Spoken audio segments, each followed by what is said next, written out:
So this is a question which we keep getting a lot. I mean, um, we we always wanted to find out a name which is very unique and something also connects with our brand and what we are trying to do as a company. I was sitting with my family over a dinner table, and we were just discussing that.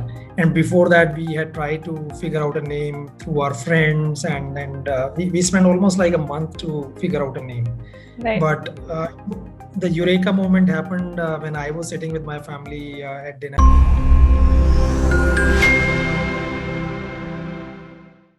Hello and welcome to our YouTube channel. I'm Snigdha Jha from Inventiva, and I'm pleased to have Mr. Manoj Agarwal on our YouTube channel. And this is a series where we do interviews with entrepreneurs about their journeys with their startups and how they're going and what made them successful today. So today we have the founder of Xoxoday, Mr. Manoj. Hello, sir. Welcome to our channel. Thanks, Snigdha. Thank you for giving this opportunity and sharing my insights and my journey with whoever is watching this channel. Sure. So I would like to tell our viewers a little bit about Xoxoday before we get into the video. So Xoxoday takes all their clients' hassles regarding rewards and incentive budgets, calculations, program designs, catalogs, payouts, reports, and participation so that the company can focus on their core aspects. And they've currently been helping out more than 1,000 companies in 20 plus countries spread across the world. So without further ado, let's dive into the interview. So I would like to ask you your first question, and that is, how did you come up with the name of the company? Okay, yeah.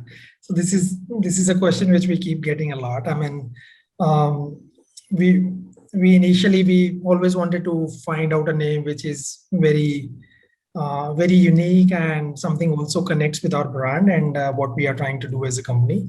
I was sitting with my family over a dinner table, and we were just discussing that. And before that, we had tried to figure out a name through our friends, and we spent almost like a month to figure out a name.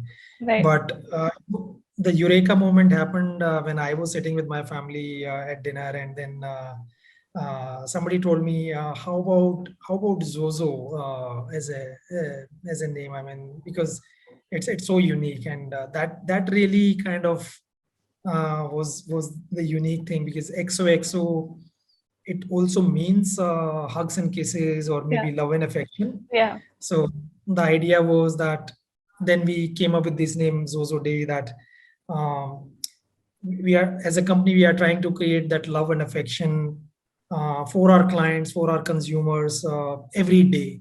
So just like you have a Sunday, Monday, Tuesday, you can also have a Xoxoday to bring more love and affection in your life. That was the idea. Right. So you've already mentioned the Zozo XOXO day, whatever you go by. So would you like to talk about that? What is the XOXO day indicative of? Yeah, so we are in the business of helping companies motivate their stakeholders, which can be the employees or their sales team or their consumers. Now, as humans, we are always driven by motivation. I mean, right from our childhood, we need something which motivates us to do some actions. And then that is what we are doing, that how do we motivate our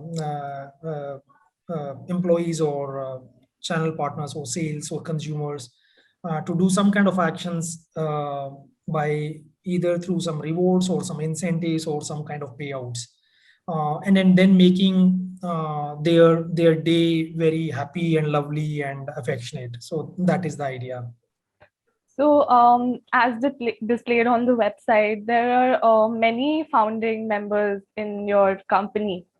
So who was the main functionary who came up with the idea, and who were the main co-founders, and how does it help you carry out your business plan with so many co-founders, who are sharing this idea? Yeah, so we initially, I and my other co-founder Sumit, we met long back when both of us were working. I was with Flipkart and Sumit was working with Metro Cash and Carry. That is when we met. This is 2012, uh, and we discussed multiple ideas, and we kind of boiled down to this idea what we are doing.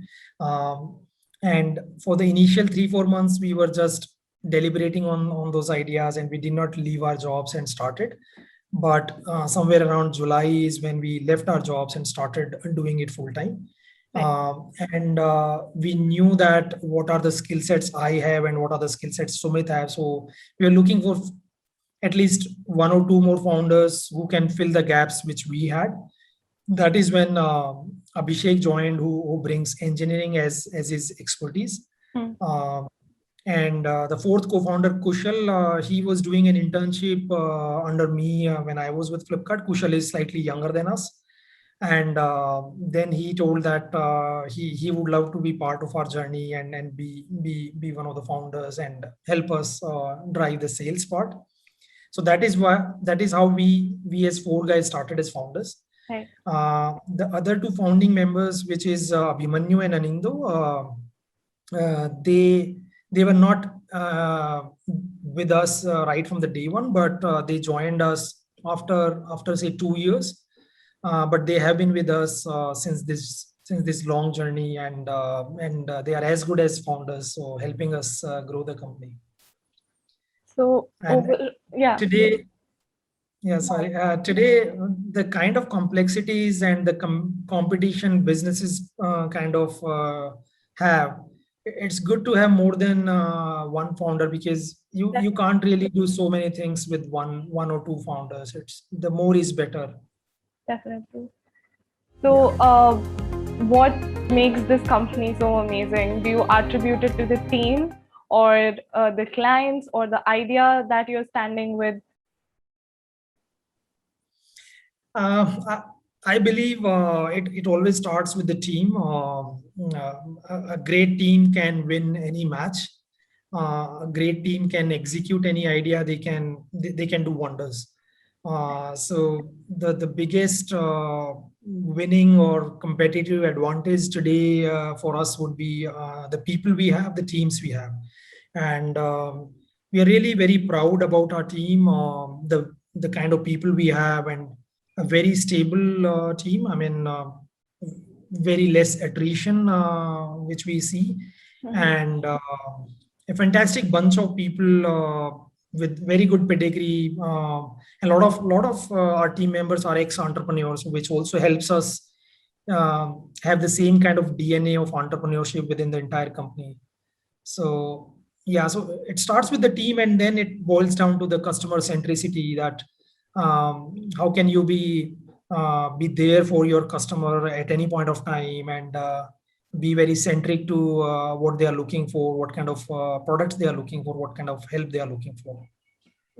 That's true. So I would love for you to talk about your startup journey. How did you get the idea, and what were the struggles in the beginning with this concept that you were introducing to the market, and how it will play out? So would you like to talk about that? Yeah, so startup journey is always a roller coaster ride. There are always ups and downs. I mean, people have to take it like a journey rather than a destination, because and you have to enjoy that journey. I mean, there will always be challenges, just like our personal lives. I mean, Definitely. we can't always be on high or happiness. I mean, there will always be challenges, and that is how entrepreneurship also works. We were fortunate that three of us as founders, we had experiences. I mean, we did not come straight from the college. We worked for a couple of years and then started, and that work experience really helps you navigate a lot of these business challenges. In terms of the ideas, I mean, I guess no startup starts with the idea which they start with. It always evolves with time, and that is what happened with us. I mean, initially in 2012, we started with a very novel concept, which was very popular those days, by group gifting, which was also being tried by Facebook. and then we tried it for a couple of quarters, and we figured out that as a business it is not really working out. Even Facebook had shut it down. But I mean, business creates a lot of other business ideas, and when we were doing that, we realized that there is a market around experiences and activities, which is like your adventure experiences or your fine dining, your hobbies and wellness and so on. And we quickly jumped and pivoted into that business, where we started doing experiences and activities as a business, just like TripAdvisor or Get Your Guide Right, and some of right, these right, other right. companies are doing.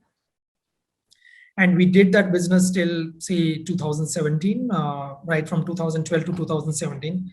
But even in that business, we figured out that India as a country is not really ready for experiences and activities, because both the supply side as well as the demand side are fragmented. And even when we are talking today in 2021, the situation has not really improved, because India as a country is still not ready for that. So good that we took the decision in 2017 that let's not continue with this business, but let's get into slightly more horizontal business, which is into rewards, incentives, and payouts. Because we were already doing some part of that business during our experiences and activities business. So in 2017 end is when we pivoted a bit and we started working on our technology infrastructure. So what we are doing today is actually a result of last 4 years. So as I mentioned, and then within those 4 years, we have evolved every single quarter. We have improved our products, our offerings, our customers, and so on. So yeah, it's a journey, and I guess just like any other company, we also are enjoying that journey. So how did you manage the funding in the initial few years, and currently how is it going? Yeah, so as a company, we are very capital efficient. We have raised a very small round, and that too was in the previous avatar of our business, which is experiences and activities. We raised a small round from Mahindra Holidays because they were also interested into this entire business vertical because they are into holidays. That was way back in 2016. So that was the only funding which we got, and that was around $500,000.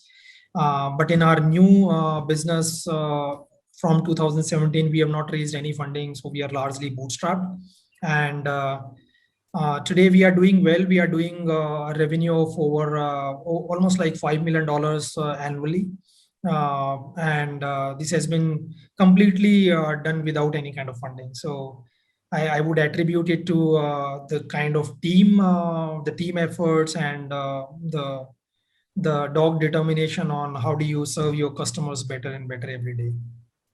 So those are some very good numbers you're all making. So congratulations to you and your team. I would like to ask you, what is your vision for the company, and where do you think you are currently in comparison to that goal that you want to reach? Yeah, so we have our own goals, and then those goals are like quarterly as well as annually. By 2025, we find that in terms of our gross revenue, we should cross $1 billion revenue mark. And in terms of our net revenue, we should be somewhere in the range of, say, $150 to $200 million. That is within the next 4 to 5 years. And we are very confident on that growth because we are growing quite well. And we are growing very well in international markets. So traditionally, we started with India as a market. But in the last 2 years, we have moved into markets like the US, Europe, and Southeast Asia. And today, almost like 30-35% of our business is coming from the international markets. And in the next few years, it will almost be 60-70% of our business from the international markets. Yeah. So just for a deeper understanding of how things are working currently and how they work in your offices, I would like to ask you, how has the pandemic affected your day-to-day professional life and how things are working out? Yeah, so the pandemic has definitely changed the lives of a lot of people personally. I mean, it has been a personal blow to a lot of families, et cetera, across different parts of the world. But if we keep the personal lives separately, uh, professionally, companies like us, pandemic has been a welcome news uh, because a lot of processes in companies have been changing due to this entire COVID. So uh, even the orthodox companies are now looking to adopt digital transformation. They are looking to more and more in terms of digitizing their internal and external processes. And since we are as a company, we are a SaaS company. We help companies to digitize their processes related to employee engagement, incentives, and rewards. Uh, Pandemic has actually been our best year in terms of revenues. We have done better than any other year during COVID. The initial 2-3 months were really bad because the entire world was kind of struggling that what do we do next time, and is it the end of the world? Right. But somewhere around June 2020 is when things started moving again, and we have been doing very well since then. There are some ups and downs because somebody is not well, or somebody is not well in his family, etc., etc. But otherwise, things are going good. Yeah. So that's rather hopeful to hear some good news that somebody is benefiting from the pandemic, and you've seen it's been one of the best years for your business growth. So that's some excellent news. Moving on, would you like to talk about how your product, your service is changing the market by its presence in the space that it operates in? Yeah. So, um, as I mentioned in the beginning, that we are in the business of motivating employees, sales teams, and consumers. I will spend a minute on each one of them. So, uh, every company is successful because of their employees, and yeah, the employees need some kind of ways that they are always motivated, they are engaged at work, because if they are not motivated at work, then it is very tough for them to kind of be productive and be efficient. So our product helps companies to kind of listen to the employees, what are the problems they are facing, and then how can you address those problems, and then also add some kind of a recognition or appreciation or rewards to the hard work they are putting. And if an employee is happy, then it's always happy news for the employer, because they will also benefit out of it. Similarly, when it comes to our second offer in terms of sales commissions and incentives product, if you see, sales is the toughest job when it comes to businesses, because you most of the times you hear a no rather than a yes, and it's very demotivating for somebody to hear a no every single day. So how can you pep up those guys? How can you really uh, charge those guys despite they hearing no?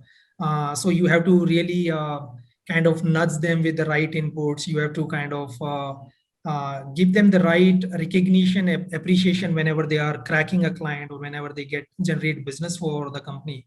That is what our other product is doing. And the third offering which we have is around consumer rewards, which helps companies to kind of incentivize their consumers to try out their product, or be loyal to that product through loyalty programs, etc., etc., which helps companies to again increase their revenues. So yeah, I mean, all the solutions which we are giving to companies are actually helping companies either in terms of their productivity or in terms of their revenues. So you've pointed out a very core value of any business that I feel that any company should prioritize, and that is the well-being and the morale and the motivation amongst their employees. Service for all companies, and how do you see it panning out in every industry? how do you think that growth will take place for you?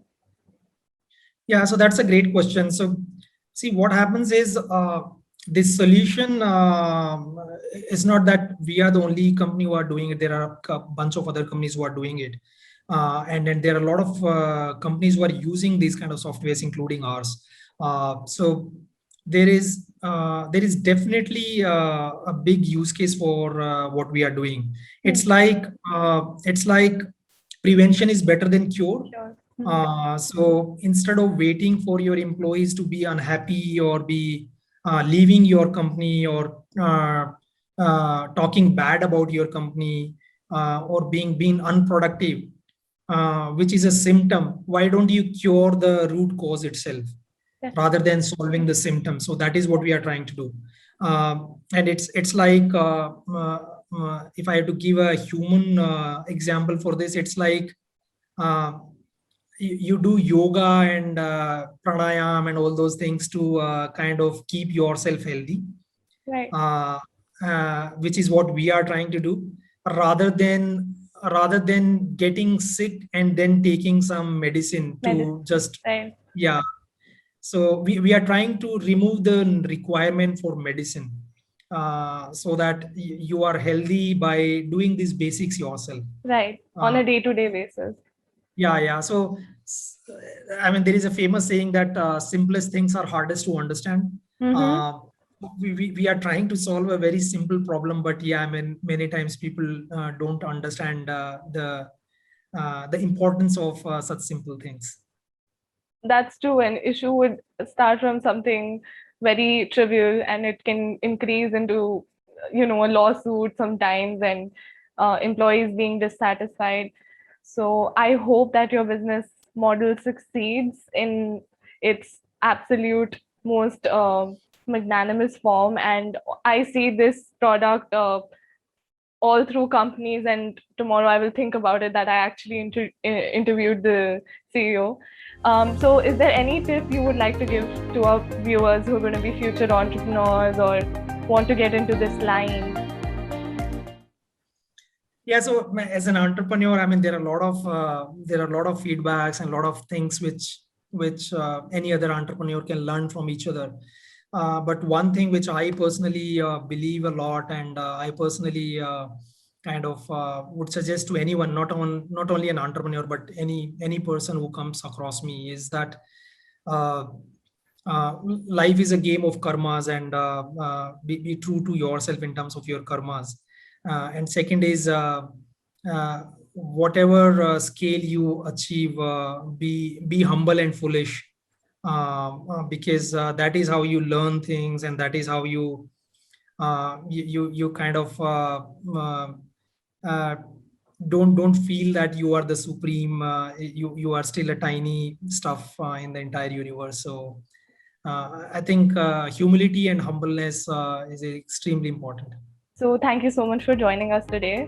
And I really enjoyed interviewing you, and I hope our viewers enjoy this as much as I did. Are there any parting words you would like to add? No, thanks, Snigdha. And I mean, people can reach out to me personally, whoever is looking forward. And thanks, and have a good day. Thank you so much, sir. Thank you for joining us.